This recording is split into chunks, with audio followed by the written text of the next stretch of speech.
पिछले पार्ट में आपने सुना कि आल्हा उदल कौन थे और उनका जन्म कैसे हुआ और मोहबे तक उनका सफर।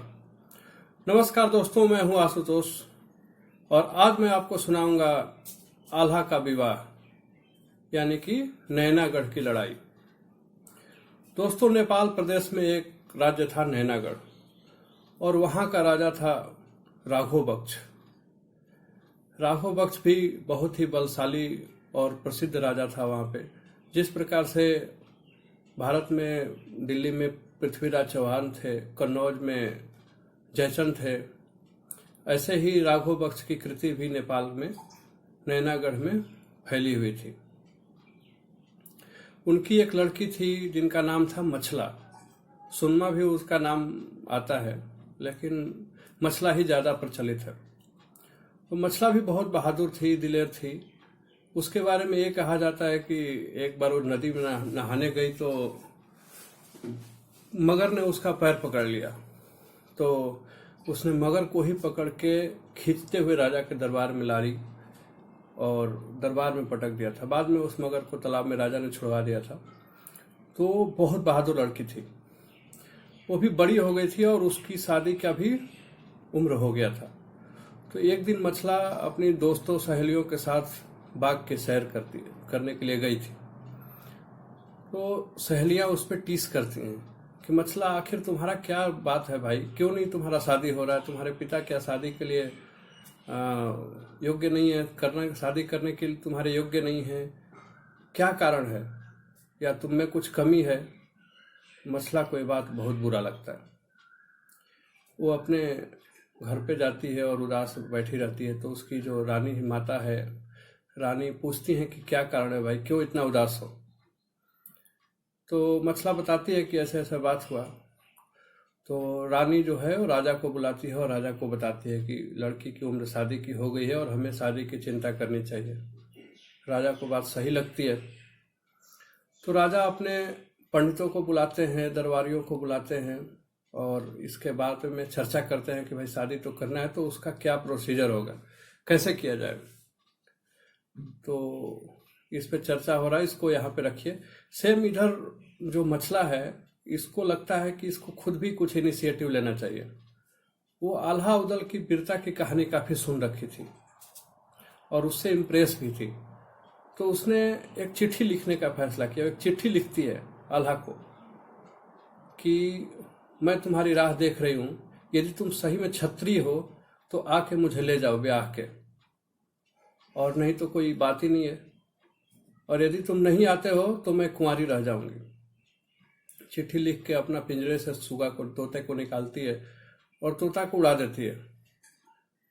तोता उड़ के जाता है और महुआ पहुंचता है और वहाँ पे ये चिट्ठी उदल को मिलती है। उदल पढ़ता है, काफ़ी खुश होता है। फिर जाता है, वो आला को बताता है कि देखो तुम्हारे बारे में लोग ऐसा सोचते हैं, लोग तुम्हारे वो मछला शादी के लिए तुमसे परेशान है। लेकिन अब ये बात चूंकि राजा तक पहुंची नहीं होती है तो राज दरबार में इसके बारे में कुछ डिसीजन हो नहीं पाता। लेकिन मन ही मन इन लोगों के मन में भी रहता है कि शादी करनी है मछला से। इधर जब राघव बक्ष अपने दरबार में बुलाते हैं तो जो इनके दरबारी होते हैं ये बोलते हैं कि कुछ शर्त रखा जाए मछला की शादी के लिए। जब इतना बहादुर लड़की है तो ऐसे शादी नहीं करेंगे। तो शर्त में ये रखा जाता है, 4 चीज बताया जाता है। पहला, जो एक हाथी है, सब्जे हाथी उसको जो मार दे। दूसरा, उसके दरबार में एक खंभा रहता है, उस खंभे को जो काट दे।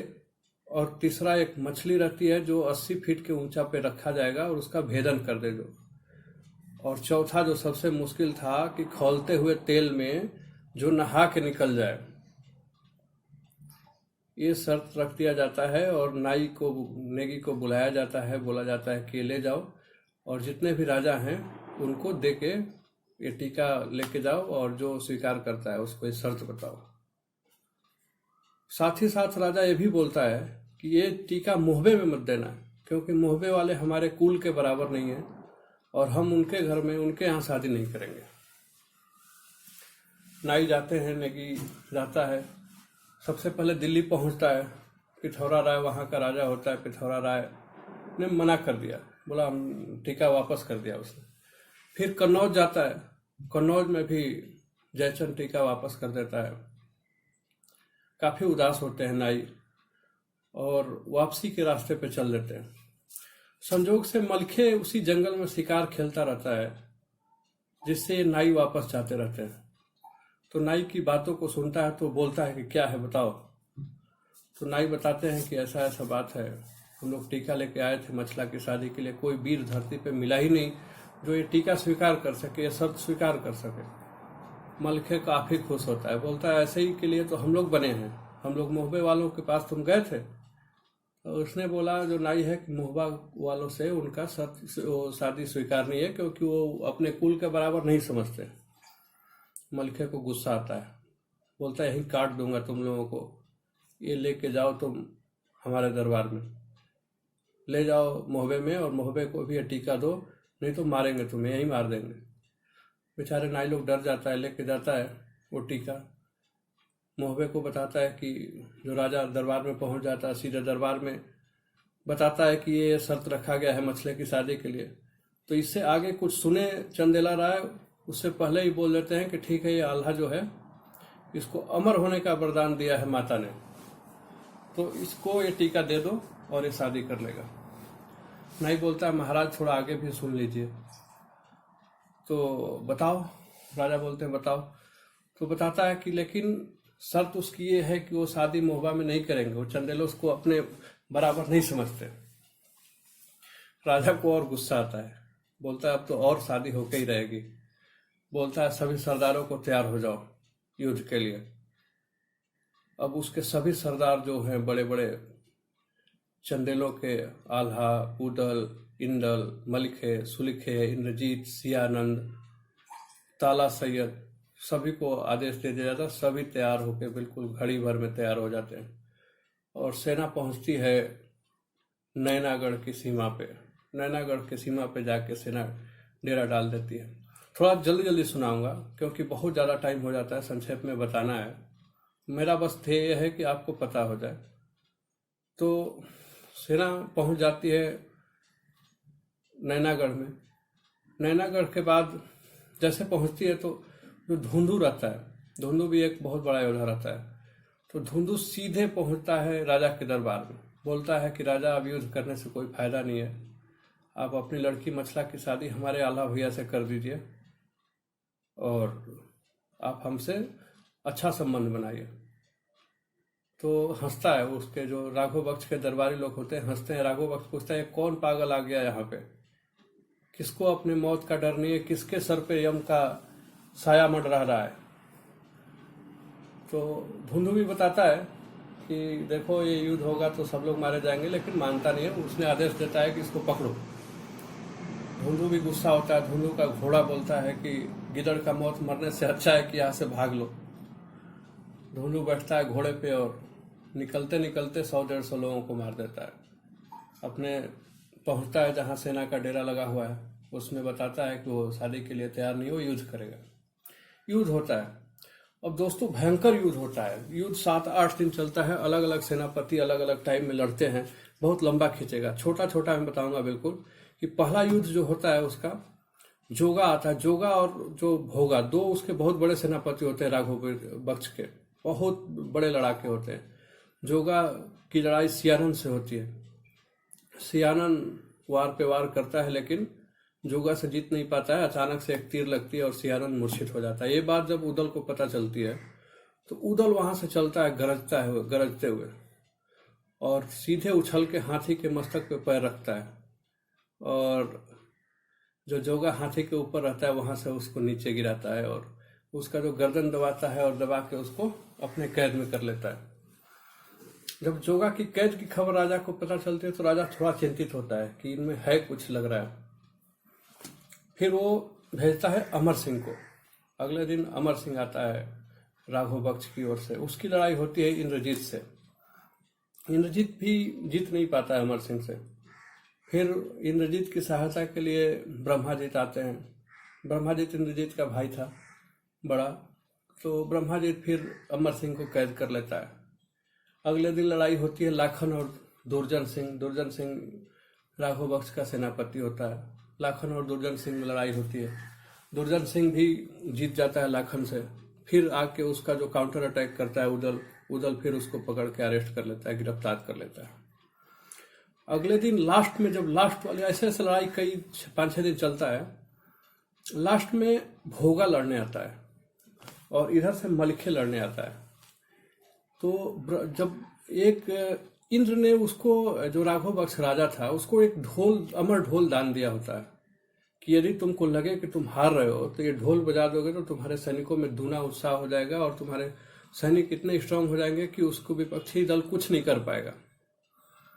तो वो ढोल बजा देता है भोगा, और जब ढोल बजा देता है तो इसके सैनिक बहुत शक्तिशाली हो जाते हैं, ढोलक जैसा मजबूत भी हो जाते हैं, जो ढोल का लकड़ी वाला पार्ट है उससे। फिर मलिखे को मार मार के भगा देते हैं। मलिखे जो इसकी सेना थी आल्हा उदल की, जो चंदेलों की, वो उस दिन भाग जाती है, भाग खड़ी हो जाती है। राघव बक्स की ओर जीत का वो सिंहनाद होने लगता है। तब चंदेलों की सेना में काफी परेशान लोग चिंतित हो जाते हैं कि अब तो ये तो बेइज्जती वाली बात है, यहाँ पे आके और हार के जाएंगे। तो उदल को अचानक से दिमाग आता है कि अब इसका जो ढोल का राज है ये पता करना पड़ेगा। तो ढोल का वो राज पता करने सोचता है, कैसे करेंगे? तो सोचता है कि चलो मछला से ही पूछते हैं इसके बारे में। और मध्य रात्रि को सुरंग के रास्ते उदल मछला के घर में पहुंच जाता है, महल में प्रवेश कर जाता है। बांदी थोड़ा सा इधर उधर होती है जो पहरा देती है, तो उदल मछला तक पहुंच जाता है, मछला को जगाता है, भाभी घोर संकट में है हम लोग। तो वो पूछती है कौन कौन? तो ये बोलता है कि मैं उदल हूँ, आपका चिट्ठी मुझे ही मिला था और हालत ये है कि अब हम लोग हारने की स्थिति में हैं, तो आपका ये ढोलक जो है उसका राज कुछ बताओ।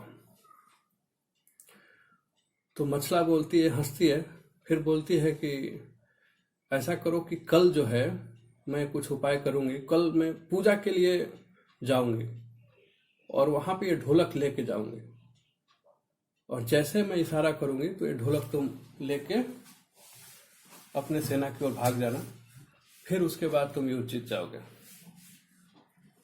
तो फिर उदल ये बात सुन के अपना प्रणाम करके मछला को वापस आ जाता है। वापस आता है, अगले दिन मछला जाती है पूजा करने, ढोलक लेके जाती है, मंदिर के जस्ट पीछे दरवाजे पे ही रखी रहती है, इशारा कर देती है, उदल के आदमी ढोलक लेके भाग जाते हैं। अगले दिन जब लड़ाई होता है तो राघव बक्स की सेना पराजित होती है। राघव बक्स ढोलक ढूंढता है, मिलता नहीं है, काफी परेशान होता है, कहाँ गया ढोलक, गायब, कैसे गायब हो गया, कौन ले गया? तो इंद्र के पास ही जाता है, इंद्र की पूजा करता है, बोलता है कि आपने हमारे साथ धोखा किया, अब जब हमें ढोलक की जरूरत है तो हमारा ढोलक ही गायब है, मिल नहीं रहा है। तो इंद्र प्रकट होते हैं और उसको बताते हैं कि आप जो कहानी हुआ है। तो काफी दुखी होता है, वो गर्दन पे अपना तलवार लेके, राघव बक्स अपना तलवार निकालता है और गर्दन पे रख लेता है, बोलता है कि अब आप मुझे मेरी सहायता नहीं करेंगे तो फिर मैं मर जाऊंगा। तो इंद्र बोलते हैं कि देखो वत्स, हम तो चंदेलों को मैं भी नहीं हरा सकता और ना ही मैं युद्ध करने वाला हूँ। एक काम मैं कर सकता हूँ तुम्हारे लिए, उस ढोलक को मंगाता हूँ। इंद्र हलकारों को भेजता है और ढोलक को मंगा लेता है। ढोलक के साथ ही साथ जो चंदेलों के सेना के जो बड़े बड़े सेनापति थे, ताला सैयद और आल्हा उदल, मलिखे सुलखे, सभी आते हैं। ढोलक को इंद्र लेके टुकड़े टुकड़े कर देता है और फेंक देता है, बोलता है अब ये लो ढोलक नहीं, अब जो जीतेगा उसका जीत माना जाएगा, अब इसमें मैं किसी की सहायता नहीं कर रहा हूं, ना आपको ना उनको। तो फिर भी खुश होता है। राघव बक्स बोलता है ठीक है चलो लड़ाई करेंगे। लेकिन सब उसी टाइम माहिल प्रकट होता है, उरैल राजा के जो राजा था, माहिल आता है और बोलता है कि राघव बक्स से कि हे राजा, आप तो इतने ज्ञानी पुरुष हो, इतने बहादुर पुरुष हो, इतना आपका ख्याति है, आप क्यों ये बेवकूफ़ों वाला काम कर रहे हो? युद्ध तो ये लोग जीत जाएंगे, लेकिन जो आपके शर्त हैं वही इतने मुश्किल हैं कि वो नहीं होगा। आप बोलिए ना कि आके अपना टीका को लेके आए और अपने जो शर्त है, हाथी को मारे, खम्भ को काटे और जो मछली है उसका भेदन करें, और चौथा तो किसी से हो ही नहीं सकता है। राजा को बात समझ में आती है कि ठीक बोल रहा है माहिल। राजा बोलते हैं ठीक है, टीका आपने ले लिया है तो आप ये मेरे शर्त को जो है स्वीकार करिए और ये शर्त पूरा कीजिए, फिर आपके साथ हम अपनी बेटी की शादी कर देंगे। अगले दिन दरबार लगता है। दरबार में हाथी आता है, सब्जे हाथी। आल्हा आता है, हाथी से लड़ाई होता है उसका। हाथी को ऐसे सूंड पकड़ के ऐसे घुमाता है जैसे वो अपना मुगदल घुमा रहा हो। इतना मजबूत था। उसको बारे में बताते हैं कि 80 मन का डंडा और 27 मन के गुल्ली से गुल्ली डंडा खेलता था वो, और चलता था तो धरती धस जाती थी। ये राजपूतों की कहानी है, जबरदस्त। सभी राजपूतों को पता होना चाहिए, उनके ही वीरता की कहानी है। तो हाथी को घुमा के फेंक देता है, हाथी मारा जाता है। फिर तलवार निकालता है, 2 बार में उस खम्भ को काट देता है, उस तलवार से। फिर मछली को देखता है, तीर धनुष उठाता है, मछली का भेदन करता है। जब उबलते हुए तेल के पास जाता है तो थोड़ा सा सहमता है। फिर इसको याद आता है कि जो माता मैहर वाली हैं, जो माँ भवानी हैं, इसको आशीर्वाद दी हुई हैं कि तुम बेटा अमर हो, तुम्हें कुछ नहीं होगा, ऐसा बताया जाता है उसको नहीं पता था कि वो अमर है। उसको ऐसा उसके बारे में लोग बताते थे, लेकिन उसके मन में संशय था। फिर भी वो भवानी का नाम लेके घुस जाता है उबलते हुए कड़ाह में, और बताया जाता है कि उसमें ऐसे नहाया जैसे तालाब में नहा रहा हो, ठंडे पानी में नहा के निकला गर्जना करते हुए। फिर उसके बाद सभी दरबारी देखते रह गए। शर्तों के हिसाब से राजा शर्त हार चुके थे और राघव बख्श ने अपनी बेटी मछला की शादी आल्हा से कर दिया। शादी के बाद सभी अपने मोहबे लौट गए।